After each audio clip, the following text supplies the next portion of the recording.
Olá, aluno, aluna. Espero que vocês estejam muito bem dispostos para mais um aprendizado na disciplina de Microbiologia e Imunologia. Hoje nós vamos ver princípios de doença e epidemiologia. Eu sou a professora Eunice, sou professora convidada da professora Ivana, coordenadora da disciplina de Microbiologia e Imunologia. Bem, nós vamos então falar um pouquinho hoje sobre princípios de doença e epidemiologia, ok? Vamos começar com princípios de doença. Princípios de doença, então. É importante compreender princípios de doença para quê? É importante compreendermos princípios de doença justamente para que a gente possa evitá-las, não é? Então, para começar com essa temática, nós temos que ter em mente que há um equilíbrio muito delicado entre os mecanismos patogênicos, né, dos micro-organismos, e o nosso corpo humano. Os micro-organismos, vocês viram muito bem na primeira aula da professora Ivana, né, sobre microbiologia, que existem vários tipos de micro-organismos. Dentre eles, os patogênicos, ou seja, aqueles que são mais agressivos ao nosso organismo e pode provocar uma infecção e doença naturalmente, tá certo? Então, assim, esse equilíbrio entre o nosso corpo e o micro-organismo, por que é delicado, né, esse equilíbrio? Porque tem vários fatores que podem interferir neste equilíbrio. Por exemplo, o meio ambiente, né, a nossa alimentação, o nosso modo de vida também pode interferir, tá certo? O nível de estresse. Então, tudo isso pode interferir para uma possibilidade de acontecimento de doenças ou não, tá? Então, depende do nosso organismo também. Bem, então vamos começar vendo, né, a relação do micro-organismo com o corpo humano, né? Existem vários tipos de relação, né? O nosso corpo humano, ele se relaciona de diferentes formas com o micro-organismo e o micro-organismo também de diferentes formas com o nosso corpo humano. Então, lembra da aula da professora Ivana, que foi a primeira aula, que ela falou de microbiota normal, ou seja, né, seriam micro-organismos que estabelecem residência mais ou menos permanente no organismo, mas eles não produzem doenças em condições normais, né? Então, este equilíbrio dessa microbiota com o nosso corpo humano é um equilíbrio exatamente muito bem equilibrado, tá bom? Bom, outro tipo de relacionamento do nosso organismo com os micro-organismos, né, que pode ser patogênico ou não, são tipos de simbiose, ou seja, simbiose é vida em comum. Muitos biólogos definem simbiose assim, né, como vida em comum. Então, nós temos um tipo de simbiose que é o comensalismo. O que seria isso? Comensalismo seria um dos organismos beneficia-se enquanto o outro não é afetado, né? Então, aí tudo bem nessa relação, porque ele está ali no corpo humano, por exemplo, né, uma bactéria, né? Por exemplo, aqui uma bactéria que convive, né, que ela vive, na verdade, na superfície da nossa pele. Ela se alimenta das células mortas dessa pele, né? Mas ela não provoca nenhum dano, né, ao nosso corpo humano. Então, aí chama-se comensalismo. Também existe um outro tipo de simbiose chamada mutualismo. O que seria mutualismo? Seria ambos os organismos se beneficiam. Então, aí realmente é um equilíbrio muito bom, né? Uma relação muito boa para nós. Então, O que seria, por exemplo, uma bactéria, a Escherichia coli, poderíamos dar esse exemplo, que ela vive no intestino grosso, né? Que é essa aqui em lilás, vive no intestino grosso. Ela sintetiza algumas vitaminas que são absorvidas pelo nosso corpo humano e liberadas por a corrente sanguínea. E aí o que acontece? Em troca, ela recebe alimentação, né, para a sobrevivência dela. Então, tanto o nosso organismo se beneficia, quanto também a bactéria se beneficia. Então, aí é realmente uma relação boa, né? Podemos chamar assim. Temos também o parasitismo. Parasitismo aí já não é tão legal assim, né? O que seria o parasitismo? Parasitismo é um organismo beneficia-se à custa do outro. Então, enquanto um se beneficia, como por exemplo essas partículas virais aqui, não é? Que estão em laranja, são partículas virais do vírus H1N1, causador de uma gripe. Então, esses vírus, eles são parasitas das nossas células, tá? Então, parasita a célula simplesmente para ele viver e se multiplicar. Então, isso é o parasitismo. Reparem vocês que esses tipos de relação, de relacionamento que o micro-organismo tem com o nosso corpo humano é muito semelhante com o relacionamento que temos também entre as pessoas. E podemos raciocinar dessa maneira porque é importante raciocinar assim para saber que todos nós, né, seres humanos, os micro-organismos, os seres inanimados como objetos, né, pedra, bom, qualquer objeto também, nós todos estamos compondo o ecossistema. Nós todos fazemos parte desse planeta. Então, isso é importante por conta da sustentabilidade do nosso próprio planeta, para a gente ter, né, este tom de sustentabilidade, não é, na nossa formação, tá bom? Bem, então vamos ver agora quando acontece um desequilíbrio entre a relação do nosso corpo com o micro-organismo. Então, esse desequilíbrio, o que pode acontecer, né? Qual é o resultado desse desequilíbrio? Pode ser uma infecção, pode gerar uma doença, tá? A patologia, né, que é uma sub-área dentro da área da saúde, ela, na verdade, é o estudo científico das doenças, né, do grego pato, sofrimento, logo ciência, né, que significa também estudo. E a patologia, ela, na verdade, se preocupa com três fatores. O primeiro é saber a causa da doença, ou seja, a etiologia. Então, quais as causas da doença? Depois, a patogênese dessa doença, ou seja, a maneira pela qual a doença se desenvolve. Então, como a doença se desenvolve, quais são essas características, né? Quais são as características da doença no nosso corpo humano. E o terceiro, as mudanças estruturais e funcionais decorrentes de uma doença e seus efeitos no organismo. Então, que tipo de mudanças acontecem no organismo com a chegada desse micro-organismo, né? Com a chegada do agente etiológico, ok? E aí também podemos, então, entender a definição, né? Uma das definições, né, de infecção. Infecção seria a invasão ou colonização do corpo por micro-organismos patogênicos, que, a partir da infecção, podemos ter o surgimento da doença, que ocorre quando uma infecção resulta em qualquer alteração no estado de saúde, tá certo?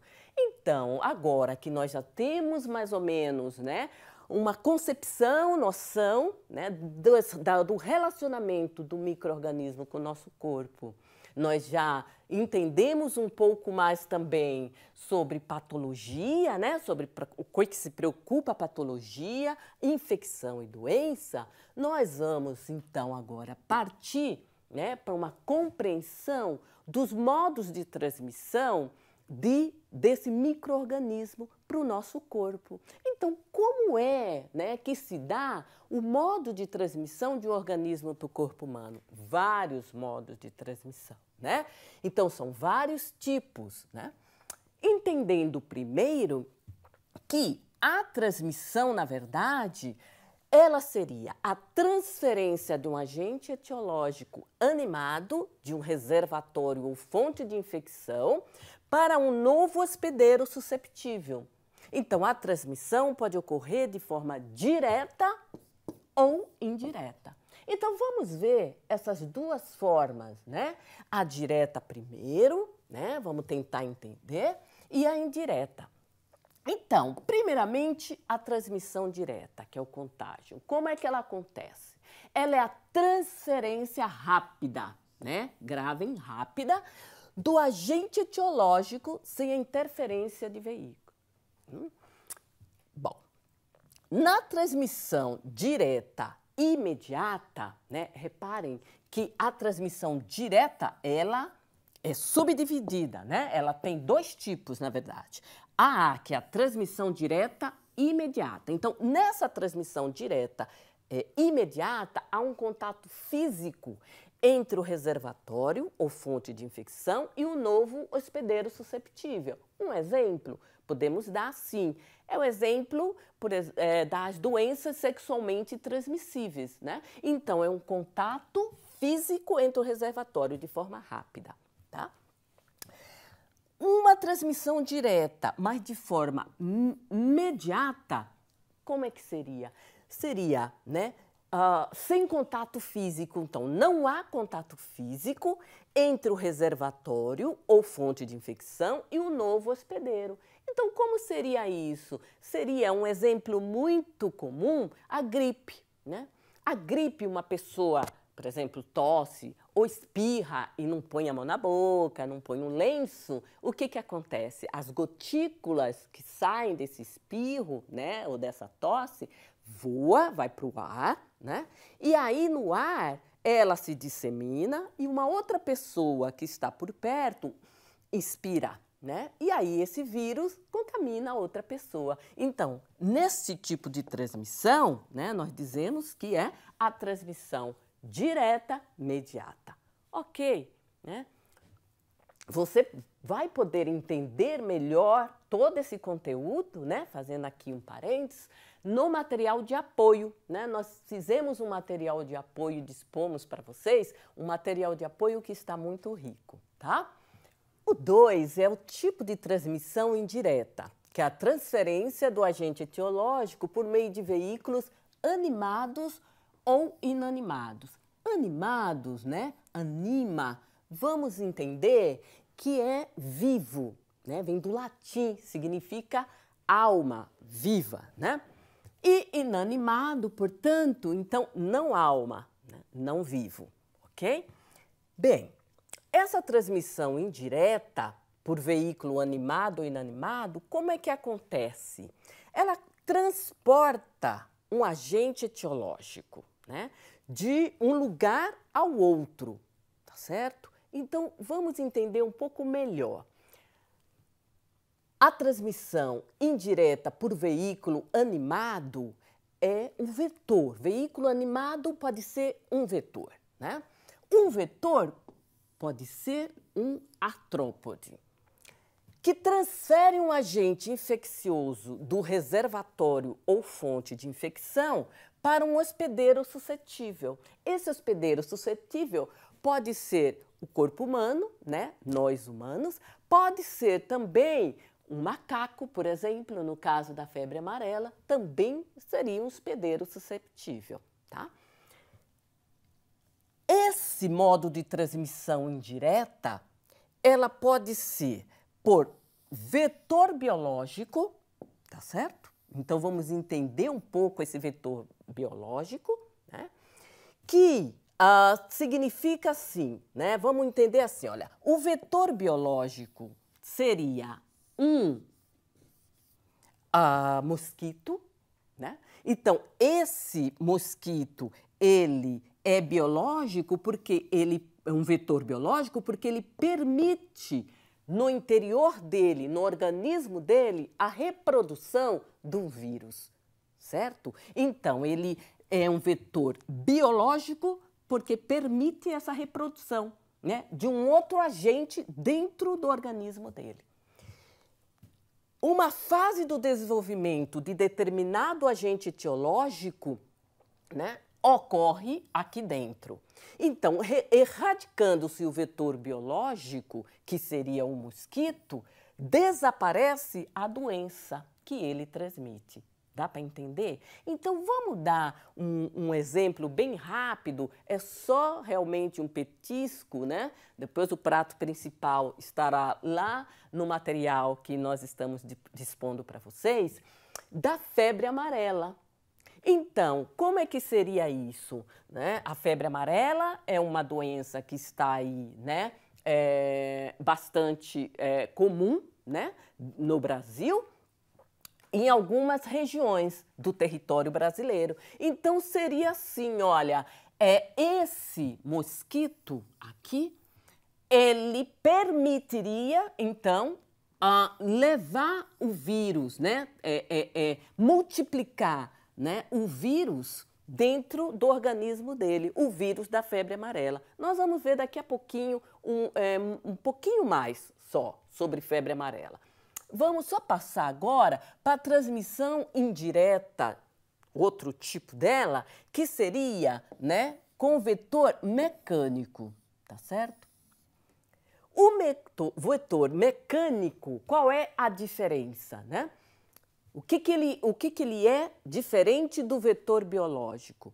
O mecânico, ele não permite que dentro dele ocorra a multiplicação do vírus. É isso, tá?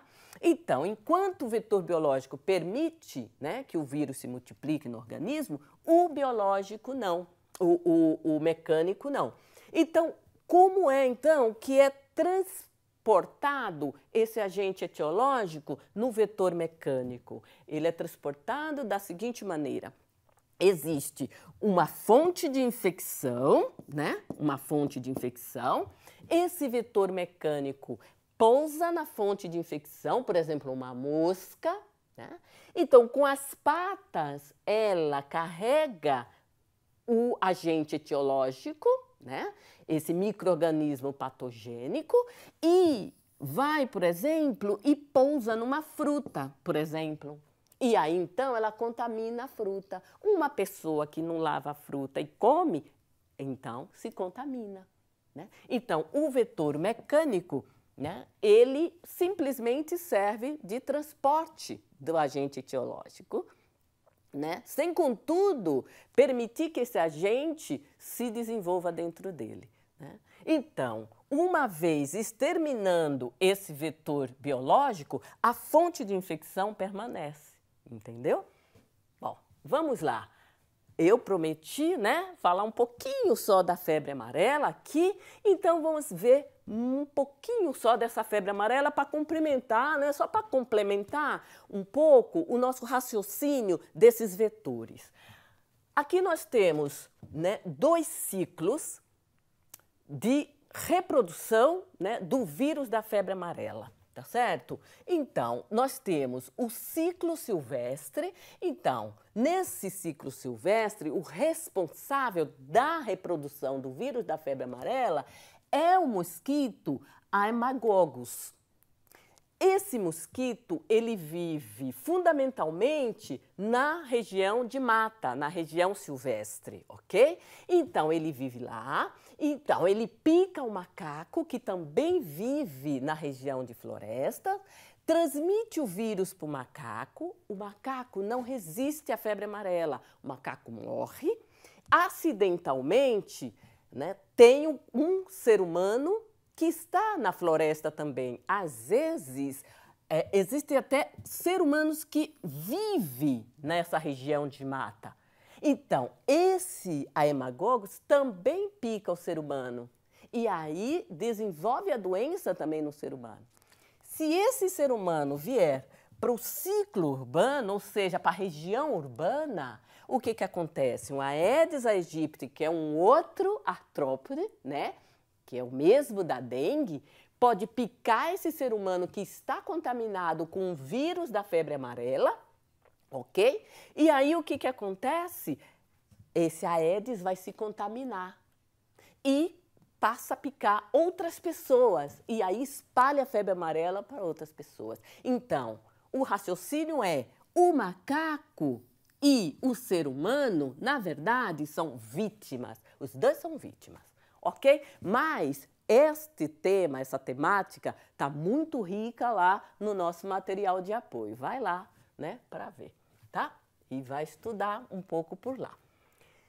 Vamos agora aqui rapidamente ver como sabemos da ocorrência de uma doença na população. Como é que a gente sabe que está acontecendo febre amarela, sarampo, né? Como é que sabemos? Olha, nós sabemos da seguinte forma: por indicadores de saúde. Então, os indicadores são medidas, né, que nós temos para saber se essa doença está sendo disseminada, se ela é grave. Então, nós temos aqui o indicador de incidência, né, chamado incidência, que é um indicador de disseminação da doença. Temos também um outro indicador chamado prevalência, que é um indicador de gravidade da doença. Também temos a frequência da ocorrência da doença. Então, a frequência, temos uma frequência esporádica, por exemplo, a febre tifoide nos Estados Unidos, né? Temos também, que foi também muito rápido, temos a doença endêmica, então seria um resfriado comum, em algum momento, né, sazonal, em algum momento, algum período de tempo curto, por exemplo, no outono a gripe, tá? E temos também a doença epidêmica, que aí é uma doença que se espalha por um número significativo da população, uma gripe, por exemplo, por um vírus, a influenza, né? Influenza. E quando atinge, né, mundialmente a doença, então nós temos uma pandemia, ok? Essa frequência, assim como no outro slide que nós passamos, incidência e prevalência, essas definições, elas são estudadas por uma ciência chamada epidemiologia, tá certo? Então, essa ciência epidemiologia, nos dias atuais, é muito importante, né? Ela foi, na verdade, aí, né, consolidada no século XIX, né? Ela foi inaugurada no século XIX. Um dos estudiosos da epidemiologia foi John Snow, né? O John Snow, o que ele fez? Ele estudou as epidemias de cólera em Londres e apontou o uso da água contaminada como a causa da doença, né? E elaborou métodos de controle de novos surtos, né? Então, John Snow, né, por muitos, ele é considerado o pai da epidemiologia, não é? Tiveram vários outros estudiosos também, né, da epidemiologia, e o conceito de epidemiologia veio sendo trabalhado ao longo desses séculos. Chegou-se, então, a um denominador comum, né, de que o foco de estudo da epidemiologia seria a causa, a distribuição da doença e dos agravos, né, à saúde da população. Então, a epidemiologia, né, o foco dela é a doença, né, a distribuição da doença, né, e o controle dessa doença na população, tá certo? Bom, a importância da epidemiologia atualmente seria, né, fundamentalmente, a notificação de doenças, né, obrigatória ou compulsória. Então, como é que se dá essa notificação? O que é uma notificação compulsória? Seria um registro do surgimento da doença, né, para autoridades sanitárias, autoridades de saúde pública. Então, vamos dar um exemplo, né? Bem, numa unidade básica de saúde, ou seja, um posto de saúde, né, apareceu uma pessoa com febre amarela, né? Foi diagnosticado febre amarela, então esse posto de saúde notifica essa febre amarela e manda para os órgãos competentes, né, superiores. Então manda para a coordenadoria de saúde, para a supervisão de saúde, para a Secretaria Estadual de Saúde, para o Ministério da Saúde. Para quê? Para que haja um controle, né, desta doença, uma prevenção, para que haja prevenção e a promoção da saúde. E também para que sejam elaboradas políticas públicas, né? Políticas públicas de quê? De controle dessa doença, tá certo? Então, tudo isso que nós falamos aqui, como eu vou reafirmar a vocês, está no nosso material lá de apoio, tá? Então, estuda, né? E lá também tem uma possibilidade da gente fazer um fórum de discussão sobre o modo de transmissão dessa doença, enfim, né? Sobre todo esse conteúdo, tá bom? Então, muito obrigado e até mais.